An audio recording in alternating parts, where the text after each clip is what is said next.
Welcome back to another episode of Lefty's Workshop. This week is going to be a little bit different. We're kind of between projects right now. We're waiting on some stuff to come in the mail, and we have to go visit my father because he has some tools that we're going to be using for a really special episode. But this week, we are going to talk about upcoming projects. We're going to do a little bit of a shop tour, and then we're going to do an unboxing. So upcoming projects. One of the most important ones I'm excited about is I'm working on a pattern here. This is going to be a carriage stop for the South Bend 13. You make a wooden pattern, and then we're going to go visit my father, and he's going to show us how to turn that into cast aluminum. Another project on the works is the Yankee vise. You will notice is missing its brass tag. I'm going to show you how to acid etch tags using this stuff. Another video we got on the docket is a really special episode on the history of this lovely machine. My 1960 South Bend 14-inch precision drill press. And I got some stuff ordered that we'll do some other videos on. All right, ladies and gentlemen, welcome to a shop tour of Lefty's Workshop. You will see the background setting that we usually use here. It's just various hand tools, nothing special. Set of Craftsman wrenches in metric and standard. Set of Craftsman Allen keys in metric and standard. Sign my daughter got me. These I'm kind of proud of. These are Vera screwdrivers, German made. Really high quality, laser edge tips. Can't complain about that. There's that gray Canada wrench we restored a few weeks ago. It's a pipe threader. I don't know why I have that. It just looks cool on the wall. I don't even know what that hubcap's off of. Cheap, crappy Chinese punches I've had forever. Big toolbox my wife got me when we moved into this house. Very messy, obviously. Various license plates. There's the scrap pile that we use to make various things. This is the DeWalt section. Got that idea from Jared Wheeler. If you're watching, thank you for that idea.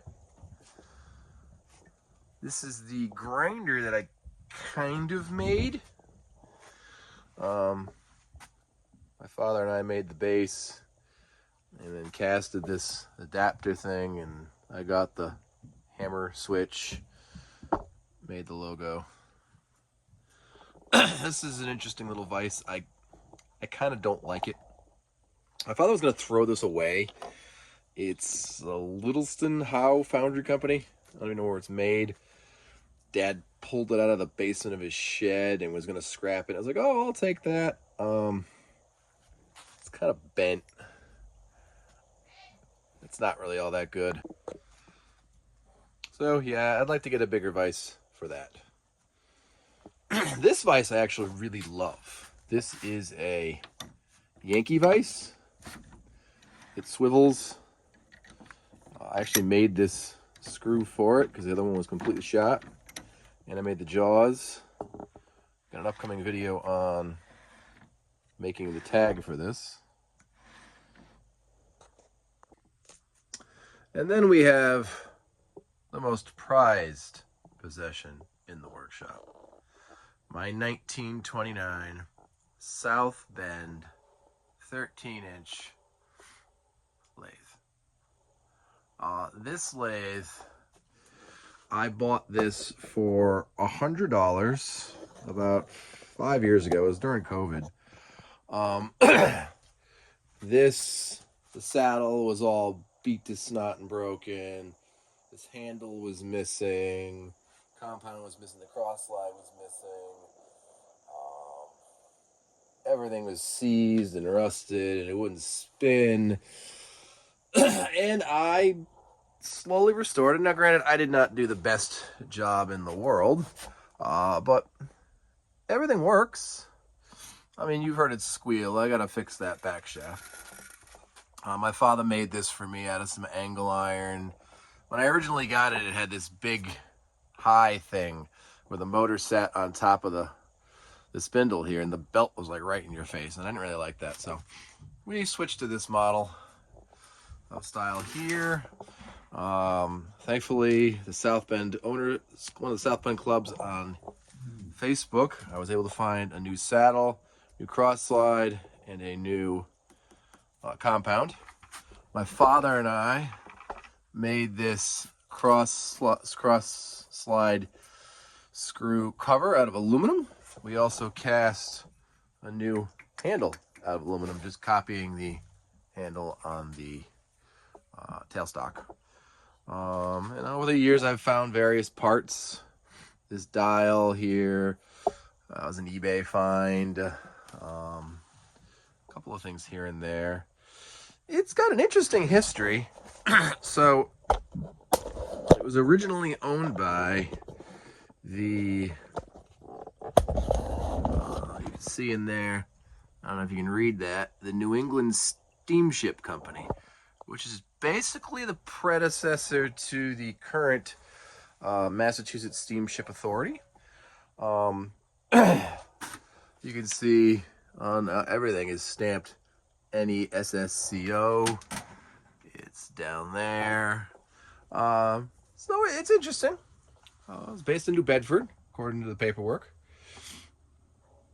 The base I got from a friend of mine. It was found in the junkyard, and that thing probably weighs 600 pounds, just the top of it. This is a big boy lathe. This whole setup here probably weighs half the value of my truck, probably like 2,000 pounds. But it's wicked steady, cuts really, really well. It's a 4-jaw. Look at that, made in Hartford, Connecticut. I also have a collet chuck that I made for it, and down there is a 6-jaw that I only use 3 jaws on because it has too much drag when you use all 6. Everything on it works. It cuts threads nice and well. It does cut a taper. The wed is very worn. Yeah, I mean, this is not a machine that I'm going to spend a boatload of money on and like have it reground or anything like that. I like it. It's a pain in the butt to cut long things on, but you know, it is what it is. I also have for it, where is it? Steady rest. I'd like a follow rest, which is what hopefully someday this will become. My father cast that. Out here you see the pattern for the cross cover right there. So that's my lathe. I think someday I might redo it better, but who knows. This is my 1960 South Bend 14-inch precision drill press. I'm going to do a whole video on this, so I'm not going to say a lot about it, about its history and like that, but it's in good shape. It's got a lot of added features on it. It's got the cover, which you don't see very often. It's got the multi-speed attachment. It's even got a multi-speed attachment speed guide. It's got the big 1/2 horsepower motor, and it's got the 4 things. It only came with 1 originally. This is my 1930s Delta, I forget what size it is, bandsaw. I love this thing. It cuts both wood and metal. It's got a transmission back there, you can see. You switch that, you change the belts, you can slow it down, and it cuts metal very well. I cut this big thick chunk on it. For a small bandsaw, it works really, really well. I completely restored this a few years ago. All new bearings in the motor, all new bearings everywhere, new tires, new electrical, the whole gamut. And it came out really well, I think. I even found all the original stickers when I was cleaning the paint. So this is the original dealer tag. It was sold in Hartford, Connecticut. I made a new one because it was kind of beat up, but it's got all the original stickers on it. Really good machine.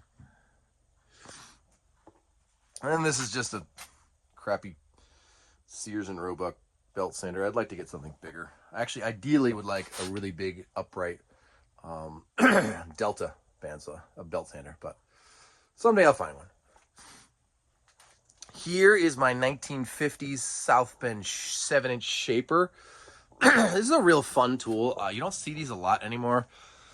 Basically, a milling machine is a million times better and faster than this, but I couldn't afford a milling machine at the time, and I didn't have the space for one. So this does light milling. I've done some work on it. It's the same paint I got it when I got it. My father and I cast this. It was missing this cover, and we made this out of aluminum. Got an original tag. It's in good shape. Works. I'm actually considering selling it. I don't use it very often, and I'm making a milling attachment over here for the 13, and I might just spring and buy a milling machine someday. Who knows? Show you how the shaper works. So it just goes back and forth. And over here, it advances the carriage. Let me know if you want to see a video on explaining how the shaper works. A couple other things in here. This is the wood side of the shop. As you see, it's kind of not looking good. Got some artwork. It's an air show I went to when I was like 5 years old. Blueprint of a Merlin engine, World War II aircraft engine. All that stuff like that. All the charts by Jeff Crocker. Artwork by my daughter. That's the workshop. Here's our first unboxing on the channel. Got a package in the mail today from, I don't really remember where it's coming from, but it's a really rare thing that I'm actually very excited about. So this is something I've been looking for a long time. It's the first time I ever saw one was about a week ago on eBay. It is here now. So y'all get to experience this lovely opening together. See what we got here. Packaging is a little interesting, but hopefully what's inside is worth it. Always good to see. Lots of packaging. What's it gonna be? Are we excited? It is a toolbox.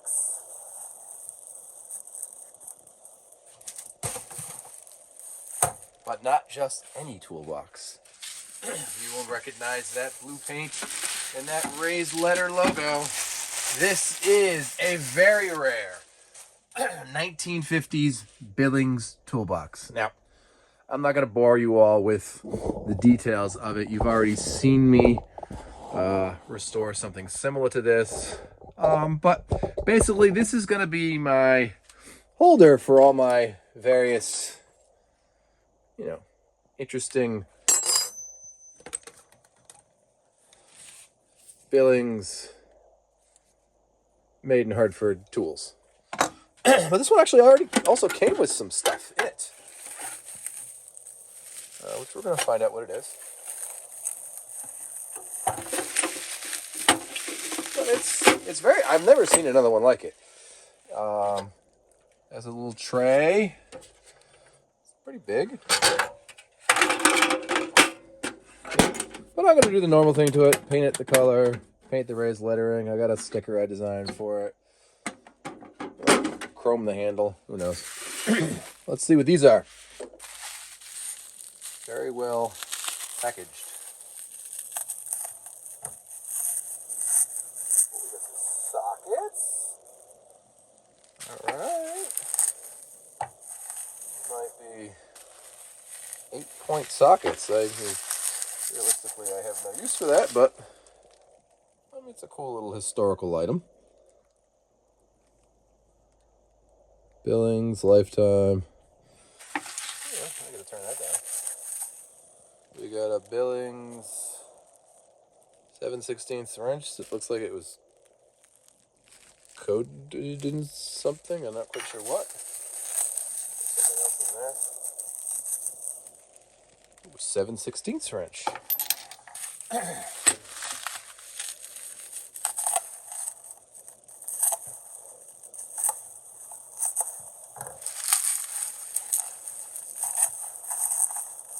got a 1 1/4" socket. 1 1/8. A 1" 13/6. Oh, we might have quite a set. That's some chip chrome.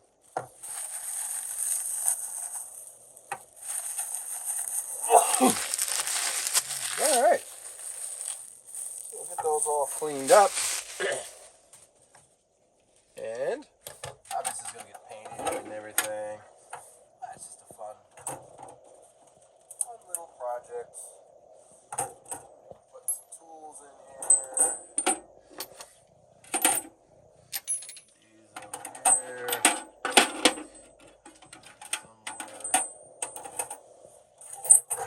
Down there.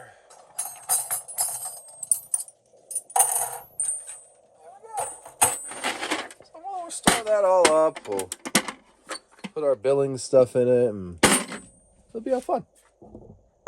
All right, so thank you for joining me on my little tour of my workshop. I promise you next week we will have a project. Got some things coming in the mail. We'll have something going on that we can work on. It's game 1 of the Eastern Conference Finals tonight. Go Canes. We'll see you next week. Please remember to like, subscribe, and share. Have a good week.